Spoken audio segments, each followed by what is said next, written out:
The Forest of the Hand, Padurea, Spanzuratilor. A classic in these parts of the world. Studied in high school.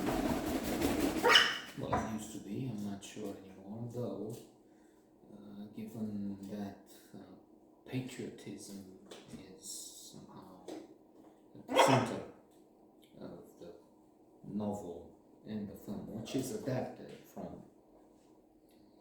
Forest of the Hand.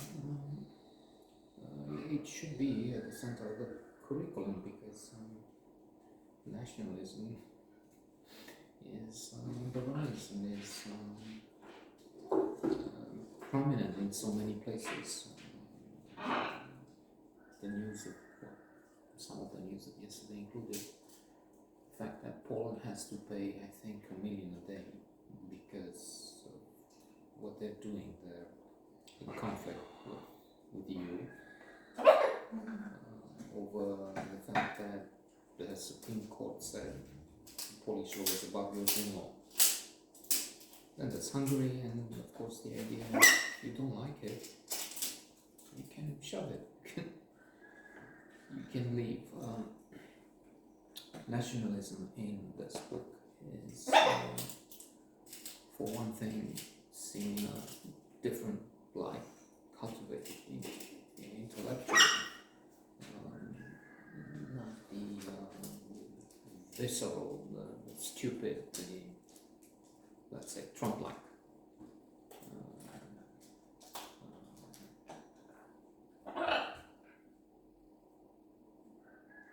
Doctrine, which you see now in America and other places abroad, because the guy is copied. Bolsonaro, for instance, on there.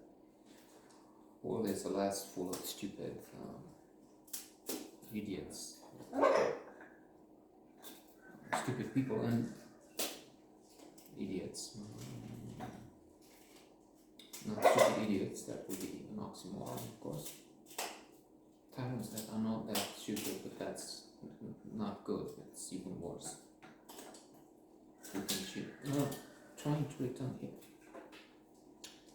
The film has been nominated for the Palme d'Or, and I used to say that means it was one of the best films of that year. I've seen Titan, which won this year's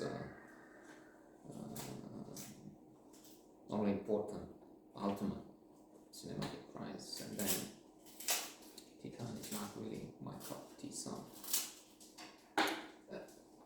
exception to the rule. You can't have all the Palme d'Ors going to all the very best. It won the prize for best director for Padurea, who is also a fantastic intellectual thinker. You can see from his manner of speaking, you can see from his troubled face, you can see from the use of thin slicing theory, Blink, Malcolm Gladwell, how great this man was.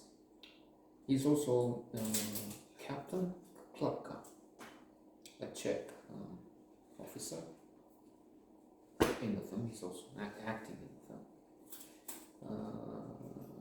But the main character, the hero, hero and anti-hero, of course, at the same time here.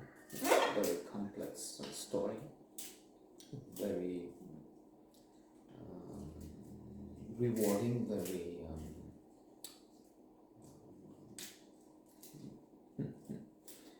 very deep, intense, thought-provoking.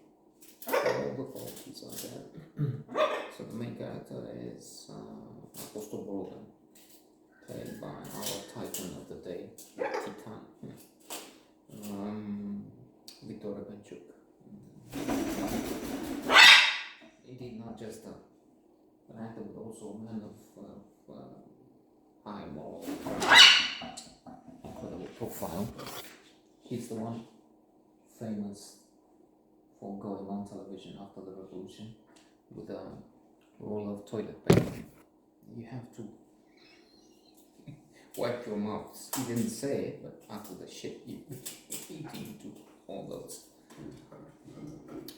apparatchiks, communists, and then after Ceausescu fell, came and in effect took power and in the manner of the what's called today red plague. Yeah, it had various names along the years. In economy also, but again,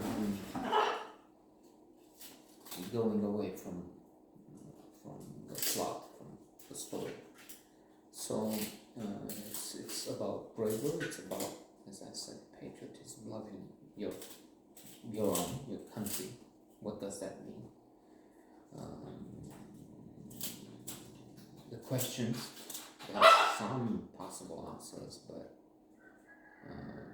again, as it happens in a great work of art, which this is, Forest of the Hand, you're invited to meditate, to try and see that truth is hard to find.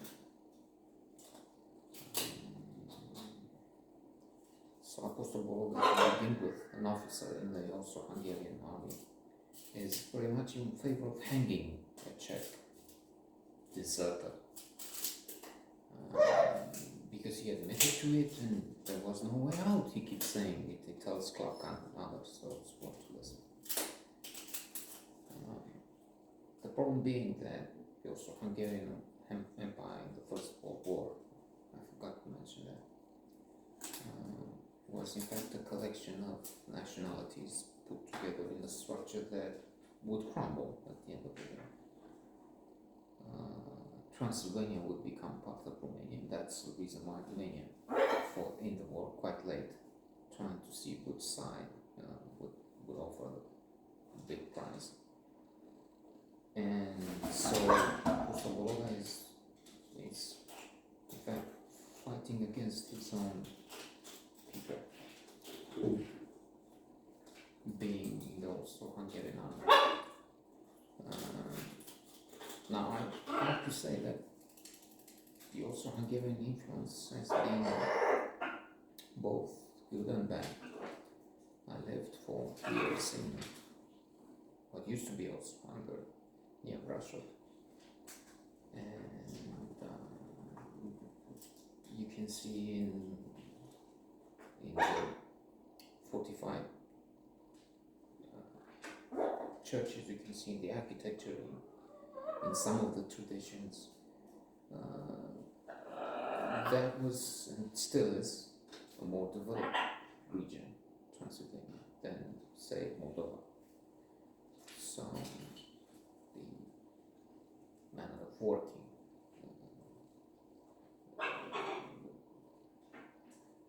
devotion towards China and so on, it was something that took this place further. We left behind, yeah. So Bologa moves from being all for hanging this prisoner. I mean, yes, he's a prisoner, condemned to death. He's hanged in the beginning of the movie. Towards becoming himself a deserter from the Austro-Hungarian army, realizing that he's fighting against himself somehow. So it's an intense drama and an extraordinary movie.